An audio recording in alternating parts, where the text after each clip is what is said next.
السلام علیکم بچوں. بیٹا آج ہم لوگ نظم نمبر 4 پیوستہ شجر سے امید باہر رکھ پڑھیں گے. یہ نظم علامہ اقبال کی ہے. بیٹا علامہ اقبال کے بارے میں آپ اچھی طرح جانتے ہیں کہ علامہ اقبال ہمارے ایک قومی لیڈر ہیں، رہنما ہیں. 1877 میں پیدا ہوئے اور 1938 میں انہوں نے وفات پائی. ہمارے قومی اور ملی شاعر، مفکر اور نظریہ پاکستان کے خالق علامہ محمد اقبال سیالکوٹ میں پیدا ہوئے. آپ کے والد کا نام شیخ نور محمد تھا. آپ نے ابتدائی تعلیم سیالکوٹ سے حاصل کی. گورنمنٹ کالج لاہور سے فلسفے میں ایم اے کیا. اعلیٰ تعلیم کے لیے یورپ گئے اور وہاں سے بار لا اور ڈاکٹریٹ کی ڈگریاں حاصل کی. وطن واپسی پر وکالت کا پیشہ اختیار کیا.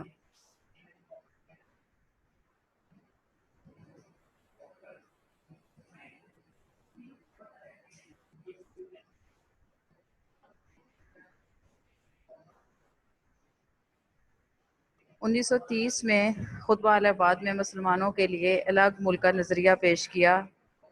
1938 میں انتقال کیا اور لاہور میں شاہی مسجد کے قریب دفن ہوئے. بیٹا آپ جب کبھی بھی شاہی مسجد جائیں لاہور میں تو وہاں پہ علامہ اقبال کا مزار آپ نے دیکھا ہوگا اور وہاں پہ فاتحہ بھی پڑھی ہوگی. اگر نہیں دیکھا تو اب جب کبھی بھی آپ جائیں تو وہاں پہ ضرور حاضری دیں.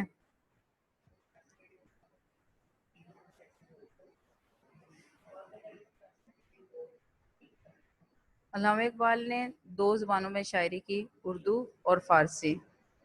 یہ بیٹا آپ کا ایم سی کیو بھی ہے. دونوں زبانوں میں پر اثر اور پرسوز شاعری کی. انہوں نے اپنی شاعری کا آغاز اردو غزل گوئی سے کیا، مگر بعد میں زیادہ تر توجہ نظم نگاری کی جانب ہو گئی، کیونکہ قوم تک اپنا پیغام پہنچانے کا یہ مؤثر ذریعہ تھا. علامہ اقبال کا دائرہ فکر مشاہدہ کائنات اور مطالعہ بہت وسیع تھا. آپ اللہ تعالیٰ اور اس کے رسول اکرم صلی اللہ علیہ وسلم کے سچے عاشق تھے اور اس چاہت اور عقیدت کا اظہار جگہ جگہ ان کے کلام شاعری میں دکھائی دیتا ہے. علامہ اقبال نے محض روایتی عشق و عاشقی کے موضوعات سے ہٹ کر اپنے شاعری میں زندگی، کائنات، خدا، ابلیس، عقل و خرد، تصوف، قومیت، مرد مومن، سیاست و مملکت اور خودی و بے خودی کا فلسفہ پیش کیا.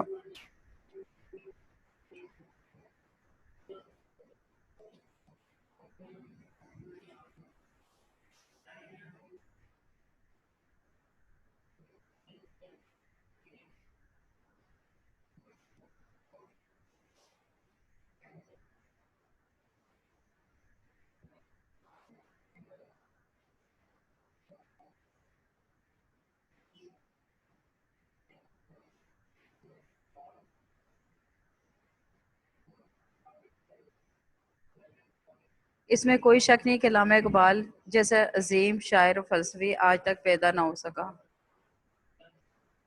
یعنی علامہ اقبال نے جس طرح علامہ اقبال جس دور میں شاعری کرتے تھے، اس دور میں جو باقی شاعر تھے انہوں نے خاص موضوعات پر شاعری کی، لیکن علامہ اقبال نے اس رسم و رواج سے ہٹ کر اپنے جو موضوعات تھے ان کو اپنے شاعری کا موضوع بنایا، جس میں کائنات، خدا، ابلیس، عقل و خرد، یعنی عقل، خرد کے معنی بھی عقل ہے، تصوف، سوچ، فکر، قومیت، مرد مومن، سیاست و مملکت اور خودی و بے خودی.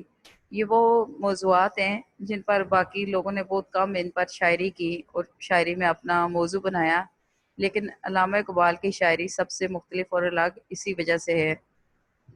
علامہ اقبال جیسے عظیم شاعر آج تک پیدا نہ ہو سکا.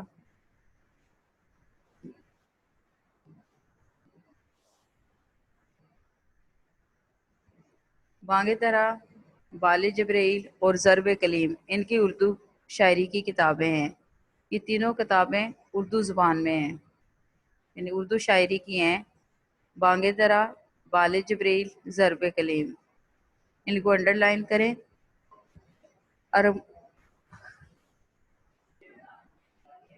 ارمغان اجاز میں بھی کچھ حصہ اردو نظمیں شامل ہیں، جبکہ اس کا زیادہ حصہ غالب یعنی زیادہ حصہ فارسی میں ہے. فارسی کے دیگر شعری مجموعوں میں پیام مشرق، جاوید نامہ، زبور حجم، رموز بے خودی اور اسرار خودی شامل ہیں. یعنی یہ فارسی کا کلام ہے، یہ جو آگے ساری کتابیں دی گئی ہیں. لیکن اگر آپ اردو کی 3 کتابوں کے نام یاد کر لیں تو باقی آپ ذہن میں رکھ لیں کہ باقی زیادہ ان کی کتابیں جو ہیں وہ فارسی زبان میں ہیں.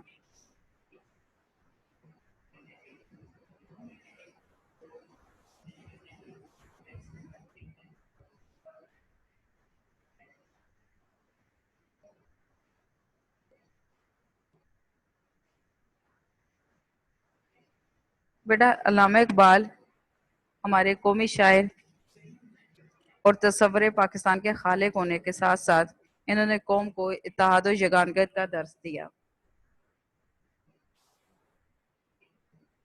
ایسے عظیم رہنما صدیوں میں پیدا ہوتے ہیں.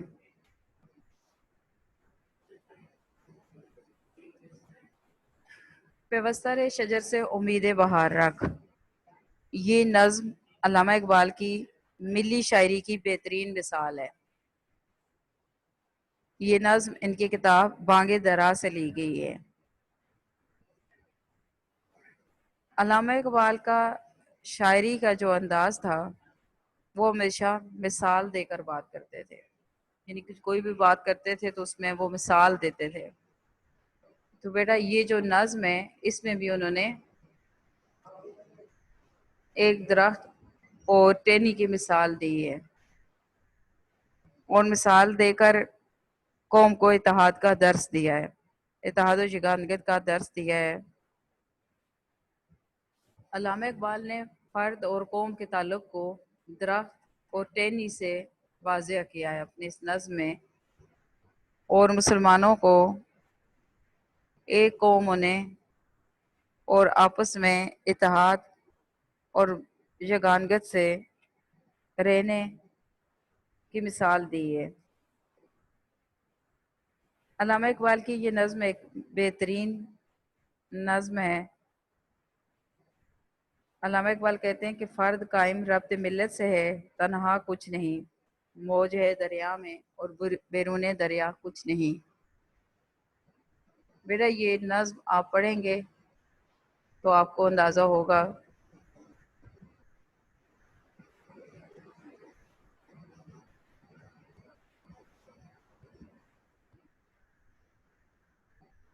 اب یہ بات آپ نے بیٹا یاد رکھنی ہے کہ یہ نظم ان کی کتاب بانگ درا میں سے لی گئی ہے.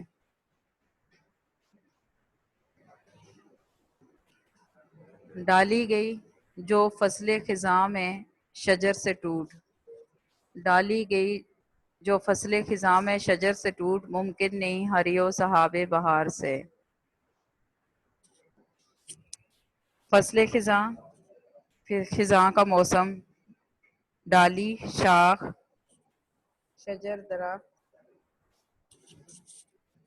شجر درخت، صحاب بہار، بہار کے موسم میں برسنے والا بادل.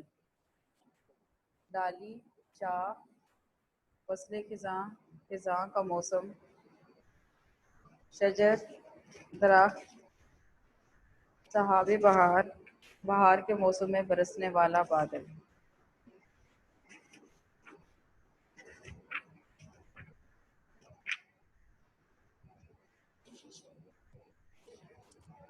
مفہوم: جو ٹہنی خزاں کے موسم میں درخت سے ٹوٹ جاتی ہے، جو ٹہنی خزاں کے موسم میں درخت سے ٹوٹ جاتی ہے وہ بہار کے بادل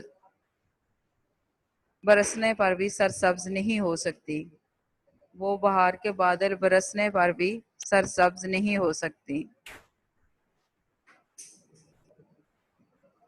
تشریح: یہ علامہ اقبال کی مشہور نظم پیوستر شجر سے لیا گیا ہے. یہ شعر علامہ اقبال کی مشہور نظم پیوستر شجر سے لیا گیا ہے.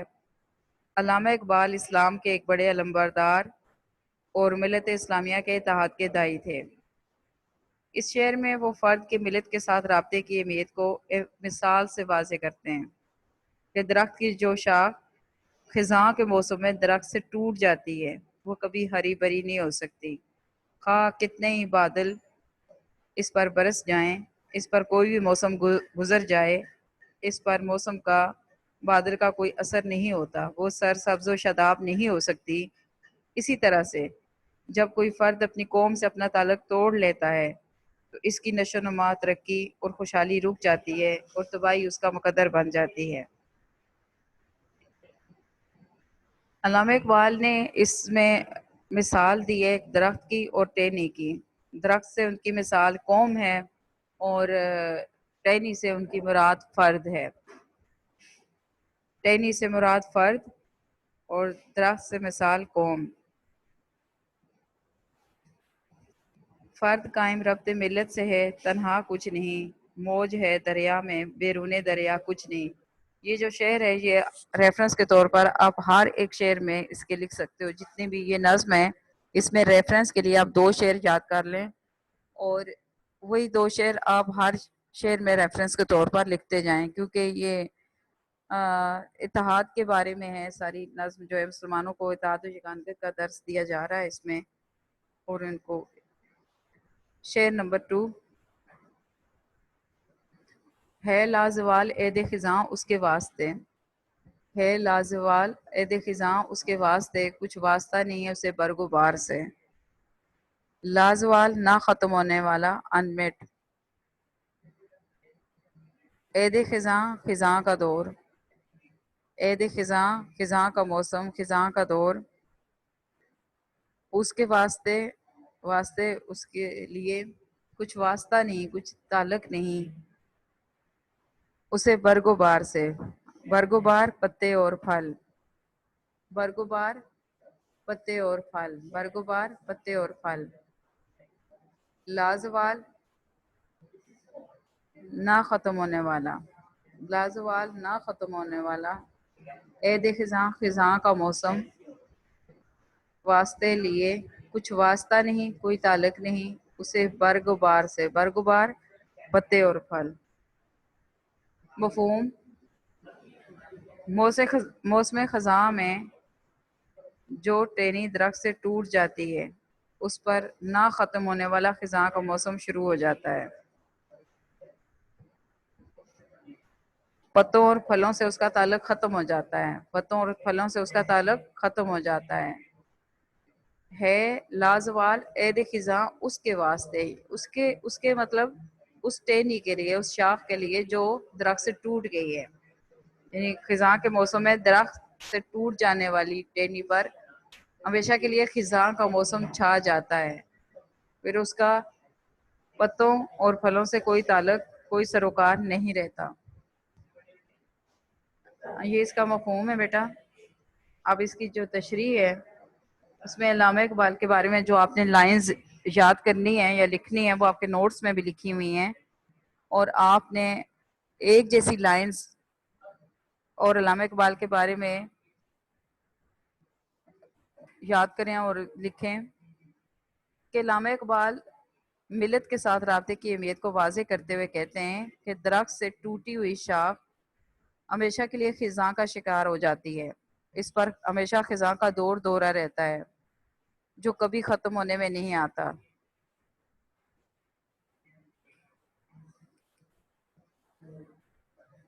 اس پر کبھی، اس ٹہنی پر یا اس شاخ پر کبھی بہار نہیں آ سکتی،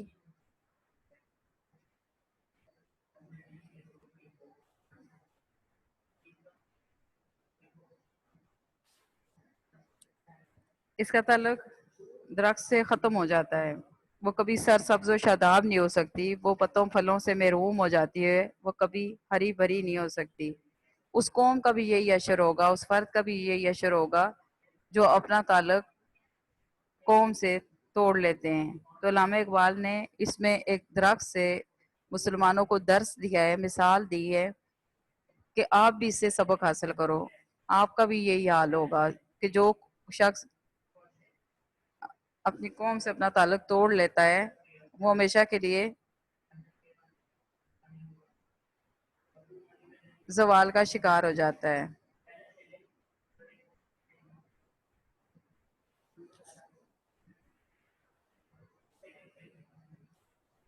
ہے تیرے گلستان میں بھی فصل خزاں کا دور، خالی ہے جیب گل زر کامل عیار سے۔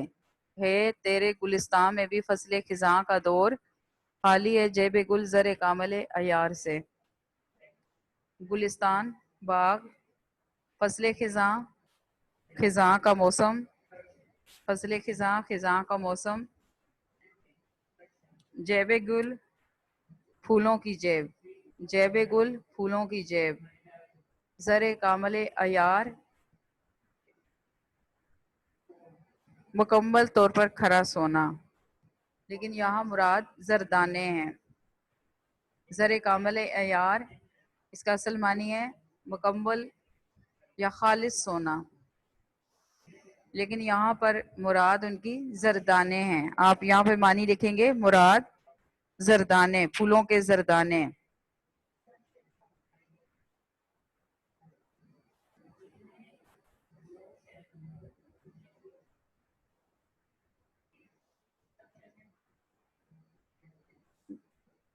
ہے تیرے گلستان میں بھی فصل خزاں کا دور، خالی ہے جیب گل زر کامل عیار سے۔ اس پوری نظم میں علامہ اقبال مسلمانوں سے مخاطب ہیں، اور مسلمانوں سے مخاطب ہو کر کہتے ہیں کہ اے مسلمان، تیرے باغ میں بھی خزاں کا موسم ہے، تیرے باغ میں بھی خزاں کا موسم ہے، اور پھولوں کی جیب خالص سونے سے خالی ہے، پھولوں کی جیب زردانوں سے خالی ہے۔ اب یہ دونوں طرح سے مفہوم میں لکھ سکتے ہیں کہ پھولوں کی جیب زردانوں سے خالی ہے۔ علامہ اقبال اس شعر میں مسلمانوں کو ملت کے ساتھ رابطے کی اہمیت کو واضح کرتے ہوئے کہتے ہیں کہ اے مسلمان، تیرے باغ میں بھی خزاں کا موسم آیا ہوا ہے، تیرے باغ میں بھی تر و تازہ اور شگفتہ پھول نظر نہیں آتے، ان پھولوں کا گریبان زر گل سے خالی ہے، یعنی ان پھولوں میں زردانے نہیں ہیں جو ان کی اصل تازگی کا سبب ہوتے ہیں، اور انہی سے آگے پھولوں کی نسل چلتی ہے۔ اگر یہ زردانے نہ ہوں تو پھول سوکھ جاتے ہیں، ان میں تر و تازگی نہیں آ سکتی۔ علامہ اقبال کے کہنے کا مقصد یہ ہے کہ مسلمان، تو قوت ایمانی سے محروم ہو چکا ہے، تو قوت ایمانی سے محروم ہو چکا ہے، اور اب تیرے اندر اسلامی صفات ختم ہو گئی ہیں، تمہارا ایمان کمزور ہو گیا ہے، اس لیے پستی زوال تمہارا مقدر بن گئی ہے۔ اللہ تعالیٰ پر تم نے اپنا جو کامل ایمان ہے، پختہ ایمان ہے، وہ بھروسہ اب قائم نہیں رہا، اب مسلمانوں میں وہ پہلی جیسی خوبیاں نہیں رہی، اس لیے زوال تمہارا مقدر بن گیا ہے۔ بیٹا، زردانے پھولوں میں تر و تازگی کا باعث ہوتے ہیں، جنہیں آپ انگلش میں پولن گرینز کہتے ہیں، تو یہ پھولوں کی تر و تازگی کا سبب ہوتے ہیں، اس سے پھولوں کی نسل آگے بڑھتی ہے۔ اگر زردانے نہ ہو تو پھول وہیں پہ ختم ہو جاتا ہے۔ تو علامہ اقبال یہاں پر زردانوں کی مثال دے کر مسلمانوں سے یہ کہہ رہے ہیں کہ تمہارے اندر ایمان کی جو قوت تھی وہ ختم ہو گئی ہے، اللہ تعالیٰ پر بھروسہ کرنا تم نے چھوڑ دیا ہے۔ آپ اس کو سمپلی اس طرح سے یاد کریں کہ ہے تیرے گلستان میں بھی فصل خزاں کا دور، کہ اے مسلمان، تیرے باغ میں بھی خزاں کا موسم چھا گیا ہے، اور پھولوں کی جیب خالی ہے، جیب گل، پھولوں کی جیب زردانوں سے خالی ہے۔ بس اسی کو ذہن میں رکھ کر آپ نے تشریح کرنی ہے۔ اسی طرح سے جو نغمہ زن تھے خلوت اوراق میں طیور، جو نغمہ زن تھے خلوت اوراق میں طیور، رخصت ہوئے تیرے شجرے سایہ دار سے۔ نغمہ زن تھے، گیت گاتے تھے، نغمہ زن تھے، گیت گاتے تھے، خلوت اوراق میں طیور،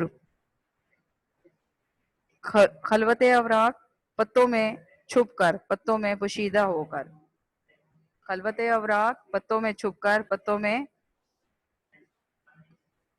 چھپ کر، پوشیدہ ہو کر،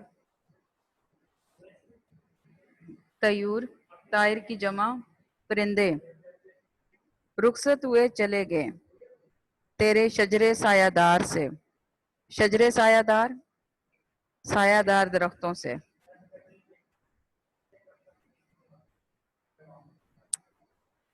طیور سے مراد امت مسلمہ کے عظیم بیٹے ہیں، عظیم سپوت ہیں، جنہوں نے فکر و عمل سے جذبہ آزادی بیدار کیا.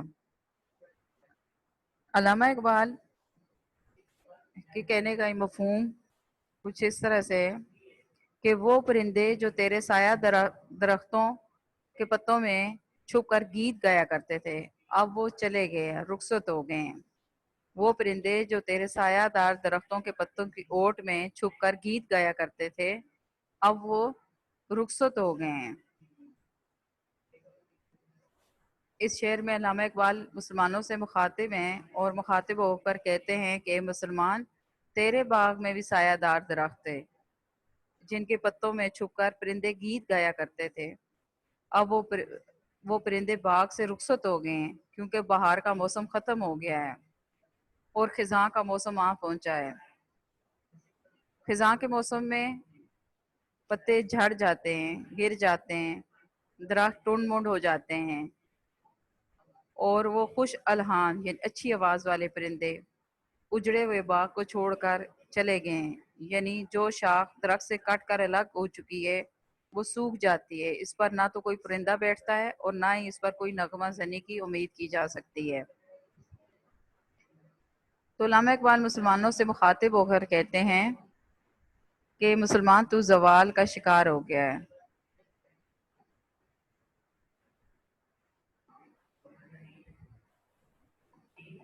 اور تجھ میں پہلے کی طرح کی اوصاف اپنے اسلاف جیسے اعلیٰ اوصاف باقی نہیں رہے. تیرے باغ ہرے بھرے نہیں رہے. تیرے باغ پر بھی خزاں کافی حد تک چھا گئی ہے اور اس خزاں کے موسم میں وہ پرندے جو گیت گایا کرتے تھے اور خوشحالی ہوتی تھی، اب وہ پرندے بھی تیرا ساتھ چھوڑ گئے ہیں.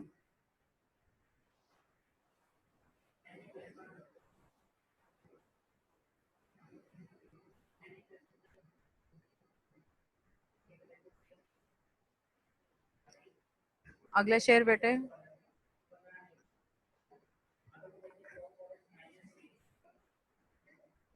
اگلے شعر شاخ بریدہ سے سبق اندوز ہو کے تو، شاخ بریدہ سے سبق اندوز ہو کے تو نا آشنا ہے قاعدہ روزگار سے.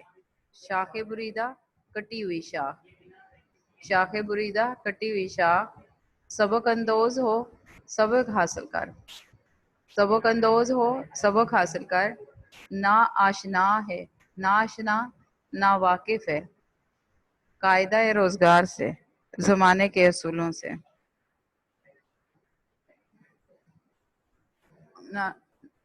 اے مسلمان تو درخت سے کٹی ہوئی ٹہنی سے سبق حاصل کر، مجھے افسوس سے کہنا پڑ رہا ہے تو زمانے کے اصولوں سے ناواقف ہے. اے مسلمان تو کٹی ہوئی درخت سے کٹی ہوئی ٹہنی سے شاخ سے سبق حاصل کر، مجھے افسوس سے کہنا پڑ رہا ہے کہ تو زمانے کے اصول و ضوابط سے ناواقف ہے. اس شعر میں علامہ اقبال فرد کے ملت کے ساتھ رابطے کی اہمیت کو ایک مثال سے واضح کرتے ہوئے کہتے ہیں جان زیب عاصم کہ درخت کی جو شاخ خزاں کے موسم میں درخت سے ٹوٹ جاتی ہے وہ کبھی ہری بھری نہیں ہو سکتی. تو اے مسلمان تو درخت سے کٹی ہوئی شاخ سے سبق حاصل کر، کیونکہ تو زمانے کے اصولوں سے ناواقف ہے. یہ زمانے اور فطرت کا اصول ہے کہ جو ٹہنی درخت سے ٹوٹ جائے وہ کبھی سرسبز و شاداب نہیں ہو سکتی بلکہ سوکھ جاتی ہے، خواہ اس پر بارش کا کتنا ہی پانی بارش برساتا رہے.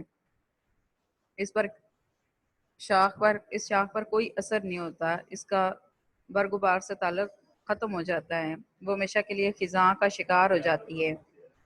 علامہ اقبال مسلمانوں کو یہ سبق دیتے ہیں کہ ملت کے ساتھ رابطہ استوار رکھیں اور منظم و متحد رہیں، الگ فرقوں اور خاندانوں میں نہ بٹیں اور آپس میں نا اتفاقی انہیں زوال کی طرف لے جائے گی. وہ خزان رسیدہ پتوں کی طرح بکھر جائیں گے۔ تو اگر عزت و آبرو چاہتے ہیں اور دنیا میں ترقی حاصل کرنا چاہتے ہیں تو اپنی قوم کے ساتھ اپنا تعلق قائم رکھیں۔ یہ قوم کے ساتھ جڑا رہنے میں ہی ترقی کا راز پوشیدہ ہے۔ اس میں آپ یہ شعر بھی لکھ سکتے ہیں کہ فرقہ بندی ہے کہیں اور کہیں ذاتیں ہیں، کیا زمانے میں پنپنے کی یہی باتیں ہیں۔ ملت کے ساتھ رابطہ استوار رکھ، ملت کے ساتھ رابطہ استوار رکھ، پیوستہ رے شجر سے امید بہار رکھ۔ رابطہ تعلق استوار رکھنا، مضبوط، پائیدار، قائم رکھنا، پیوستہ رے شجر سے، پیوستہ رے جڑا رے شجر سے، درخت سے، امید بہار رکھ، بہار کی امید رکھ، امید بہار، بہار کی امید رکھ۔ مفہوم: اے مسلمان تو اپنی ملت کے ساتھ اپنا تعلق قائم و دائم رکھ، تیری ترقی کا راز اسی میں ہے، اسی میں پوشیدہ ہے۔ اے مسلمان تو اپنی ملت کے ساتھ، اپنی قوم کے ساتھ اپنا تعلق قائم و دائم رکھ، تیری ترقی کا راز اسی میں پوشیدہ ہے۔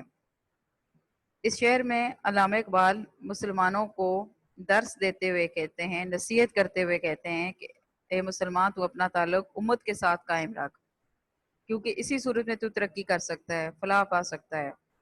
اگر ٹہنی درخت سے جڑی رہے تو بہار کی امید کی جا سکتی ہے، وہ سرسبز و شاداب ہو سکتی ہے۔ اسی طرح تیری مثال بھی ہے اس شاخ کی طرح ہے کہ تو اپنی ملت کے ساتھ وابستہ رہ کر ہی دنیا میں ترقی حاصل کر سکتا ہے، وقار پا سکتا ہے، رتبہ حاصل کر سکتا ہے۔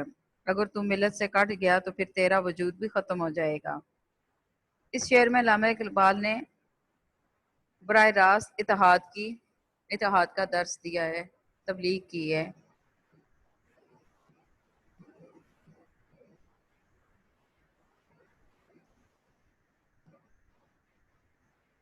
اور مسلمانوں کو یہ نصیحت کی ہے کہ اگر آپ عروج حاصل کرنا چاہتے ہیں تو اس کا آسان راستہ ہے کہ قرآن کے احکامات کی تکمیل کرتے ہوئے خدا کی رسی کو مضبوطی سے تھام لو، آپس میں اتحاد پیدا کرو اور تفرقے میں نہ پڑو۔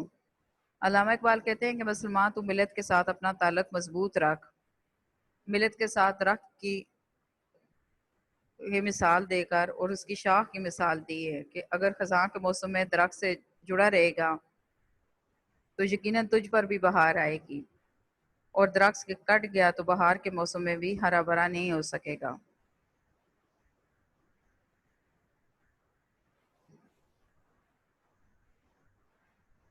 بیٹا یہ نظم آپ نے پڑھ لی، اب اس میں کچھ جو چیزیں اور سمجھانے والی ہیں، اس میں مرکب الفاظ استعمال ہو رہے ہیں، اور وہ کون سے مرکب ہیں ان کے بارے میں میں اب آپ کو تھوڑا سمجھاتی ہوں۔ جیسے صحاب بہار، یہ مرکب الفاظ ہیں۔ بہار کا موسم، بہار کے موسم میں برسنے والا بادل، یہ مرکب اضافی ہے۔ صحاب بہار مرکب اضافی ہے۔ عید خزاں، خزاں کا موسم، یہ بھی مرکب اضافی ہے۔ برگ و بار، برگ و بار، یہ مرکب ہے، یہ بھی مرکب ہے۔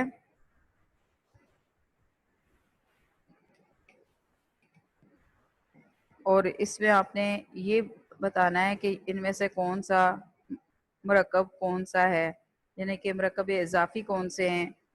صحاب بہار، عید خزاں، جیب گل، خلوت اوراق، امید بہار، قاعدہ روزگار، یہ جو الفاظ ہیں یہ مرکب اضافی کے ہیں۔ اور جیسے شجر سایہ دار، یہ مرکب توصیفی ہیں۔ شجر سایہ دار اور برگ و بار مرکب عطفی ہیں، جن میں واو یا اور کا لفظ استعمال ہو، واو یا اور، تو وہ مرکب عطفی ہوتے ہیں۔ جن دو لفظوں کے درمیان، مرکب الفاظ کے درمیان واو یا اور آئے، یہ وہ مرکب عطفی ہوتے ہیں۔ عطف کی پہچان واو یا اور ہے۔ اور جس میں کوئی خوبی یا صفت بیان ہو رہی ہو، جیسے شجر سایہ دار، سایہ دار درخت، درختوں کی کیا صفت بیان ہو رہی ہے کہ وہ سایہ دار ہیں، شجرے سایہ دار. تو یہ مرکبے عطفی ہیں. لیکن جیسے جیب گل پھولوں کی جیب، فصل خزاں خزاں کا موسم، جس میں کا کے کی آئے یا اضافت کی زیر آئے تو یہ مرکبے اضافی ہیں. صحاب بہار، فصل خزاں، عید خزاں، یہ مرکبے اضافی ہیں.